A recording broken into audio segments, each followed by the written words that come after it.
बादशाह अकबर के शयन कक्ष में सफाई करते हुए एक सेवक के हाथ से गिरकर उनका पसंदीदा फूलदान टूट गया। फूलदान टूटने पर सेवक घबरा गया।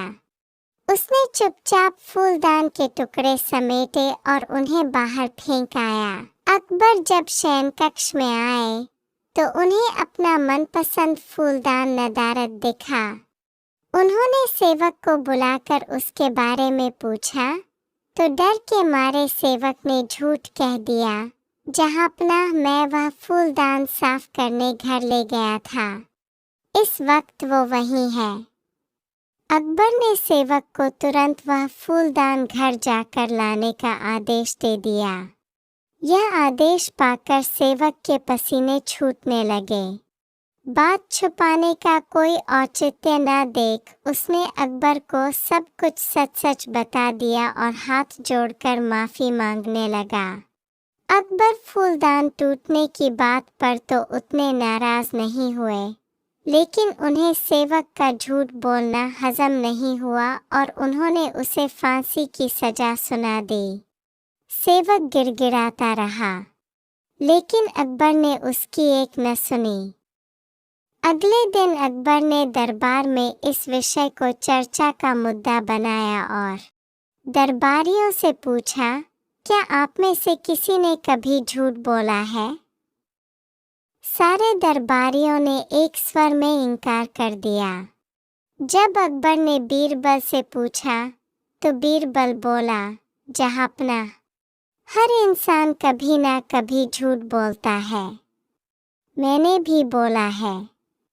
मुझे लगता है कि जिस झूठ से किसी को नुकसान न पहुँचे उसे बोलने में कोई बुराई नहीं है। बीरबल की बात सुनकर अकबर गुस्सा हो गए। उन्होंने उसे फांसी की सजा तो नहीं सुनाई, किंतु उसे अपने दरबार से निकाल दिया। बीरबल तुरंत दरबार छोड़कर चला गया।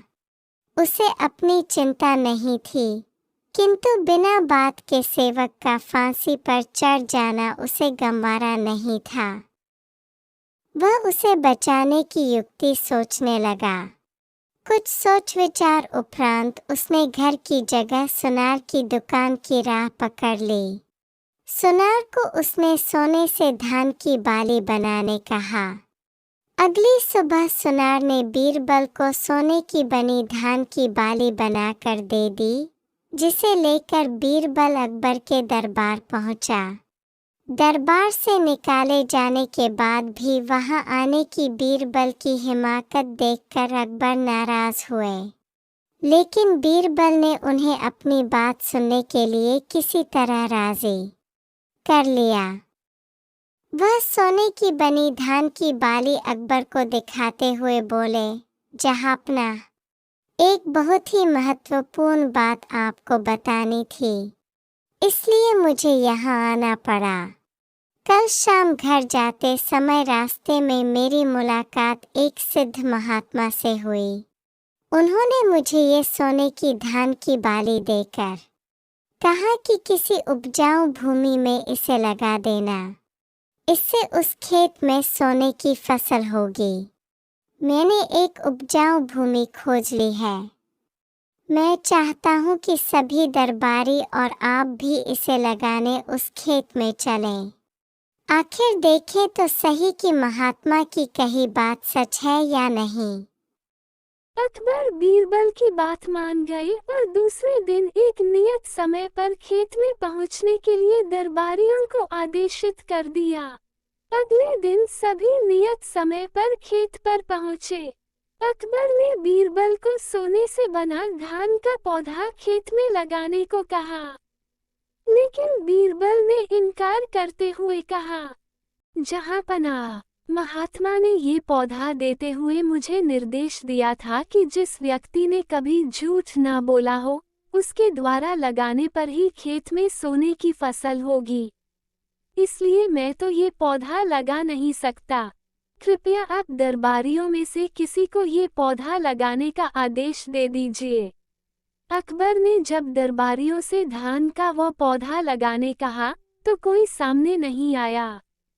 अकबर समझ गए कि सभी ने कभी ना कभी झूठ बोला है।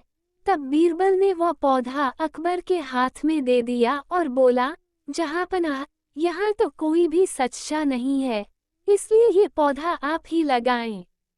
लेकिन अकबर भी वह पौधा लेने में हिचकने लगे और बोले, बचपन में हमने भी झूठ बोला है, कभी याद नहीं, पर बोला है, इसलिए हम भी यह पौधा नहीं लगा सकते।